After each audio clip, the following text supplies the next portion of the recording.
I'm here at the 2019 edition of the Tour Down Under, and I'm next to the Bora-Hansgrohe tent, and I just saw something I never expected to see in 2019. Yes, that is indeed the news that Peter Sagan will be riding an aluminium Specialized Allez Sprint Disc this weekend at the opening Tour Down Under Classic Criterium. It sounds over dramatic, but genuinely I couldn't believe it when we came by the stand yesterday and we saw that the mechanics were setting up an aluminium frame set. Now, before we get into anything else, we might as well cover the fact that it is indeed genius marketing on the behalf of Specialized to have Peter racing on an aluminium bike, because I'm here and I'm this excited about it, and by the looks of things, with the reaction we've had on site, so are you. The fact he's racing on an aluminium bike is not the only news. And the other thing of note is the fact he's running tubeless tyres, which is quite unusual given the vast majority of pros, or indeed actually all pros, still ride tubulars. To see him using that is a pretty interesting statement and clearly a show of the confidence the team has in tubeless tyre technology. The rest of the build is pretty standard for the team.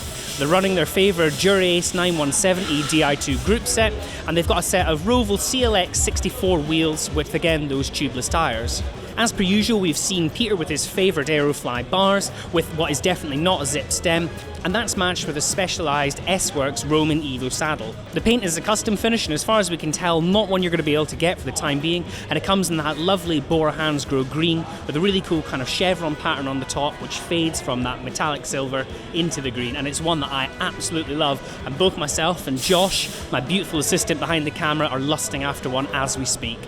Now, just because it's aluminium doesn't mean that the bike doesn't have to perform well, and this particular build comes in at 8 kilos. Now, it's worth noting that last year, when Sagan won the crit, he was riding a Venge Vice, which, if we remember correctly, came in at roughly 8.3 or 8.4 kilos. So this build is actually lighter despite using an alloy frame set.